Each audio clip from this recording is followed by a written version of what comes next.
ငါလည်းမမြဲဘူးငါပစ္စည်းတွေလည်းမမြဲဘူးတနေ့ကျရင်ငါတို့အလုံးထားသွားရမှာပဲအရာခတ်သိမ်းဟာဘယ်သူမှမမြဲဘူးသင်္ခါရတရားမှန်သမျှဟာ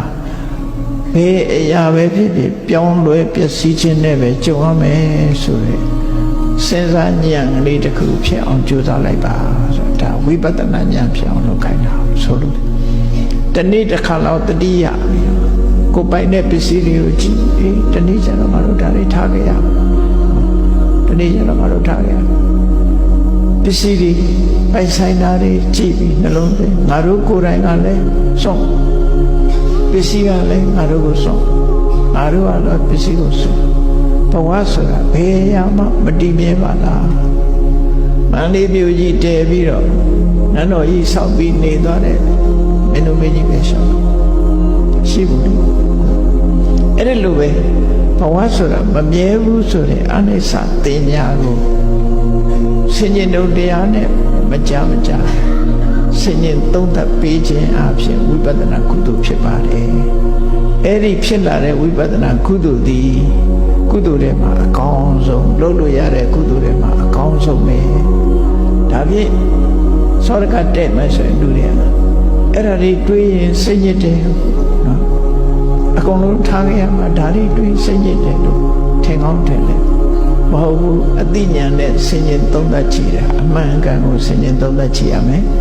ကြည့်လိုက်ရင်ဘယ်လိုအကျိုးရတော့ဆိုတွေ့တာမှုတွေညော့သွားတယ်ဒါမှန်မယ်တွေ့တာမှုတွေညော့သွား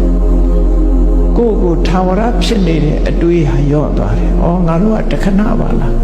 တခဏဆိုတာငါတို့အကျိုးရှိတာလောက်ရမှာပါလားဆိုဒီအတိလေးဝင်လာအဲ့ဒီအတိကတတ်မိုးရှိတာပြောတာနော်တွေ့တာမှုတွေကိုလျှော့ချနိုင်တယ်အတိနဲ့မှတွေ့တာမှုကိုလျှော့ချတွေ့တာမှုလျှော့ချနိုင်မှရှင်ထဲကတောကဆိုတာလျှော့ချလို့ရတယ်စေတကြည့်လေကိုယ်နဲ့မပိုင်တဲ့ပစ္စည်းအတွက်လည်းဘယ်သူမှတောကမဖြစ်ကိုယ်မသိတဲ့လူတယောက်အတွက်လည်းဘယ်တော့မှတောကမဖြစ်ဘူးတောကဖြစ်တာကိုယ်နဲ့ခင်မင်းရင်းနှီးမှုကိုအကြောင်းပြုတယ်ကိုယ်ပိုင်ဆိုင်မှုကိုအကြောင်းပြုပြီးလူတွေဟာစိတ်ပူနေကြတာဖြစ်တယ်အဲ့ဒီစိတ်ပူမှုတွေကိုမခံစားချင်ဘူးဆိုလို့ရှိရင်တွေ့တာမှုတွေဖြောက်လိုက်ပါကြိုးစားပြီးတော့ဘာနဲ့ဖြောက်မမြဲဘူးဆိုတဲ့သဘာဝတရားကိုဆင်ញင်သုံးသပ်ပြီးတော့ရှော့ချပြီးဖြောက်ပါဒီနည်းဒီဆေးရလွယ်လို့တခြားနည်းမရှိဘူးမြတ်စွာဘုရားဟောတာနော်အေးဒါကြောင့်မို့ဘဝရရှိလာတဲ့အခါမှာပစ္စည်းဥစ္စာနဲ့ပတ်သက်လာလို့ရှိရင်ပစ္စည်းဥစ္စာရှားပွေခြင်းအသုံးပြုခြင်းဆိုတဲ့နေရာမှာ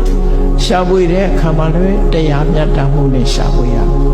အသုံးပြုတဲ့အခါမှာလည်းပဲတန်ဖိုးရှိတဲ့အသုံးပြုလို့သုံးပြုပါမှာဖြစ်တယ်အဲ့ဒီကနေတဆင့်တက်ပြီးတော့အကောင်းဆုံးကုသိုလ်ဆိုတဲ့ဝိပဿနာကုသိုလ်တွေထိုးတယ်လို့လုပ်အောင်မှာဖြစ်တယ်လို့ကိုယ်စီမှတ်သားနာယူထားကြဖို့ပါတရားချစ်ခင်သူတော်စင်ပြိဿအပေါင်းတို့မြတ်စွာဘုရားဟောကြားတဲ့ဒေသနာတော်ထဲမှာ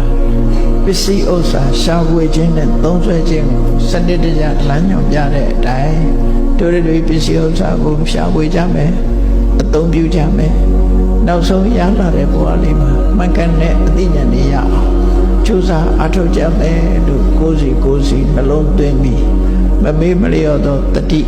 ကြီးမားသောလုံလဝိရိယဖြင့်ကြိုးစားအားထုတ်နိုင်ကြပါစေကုန်သတည်း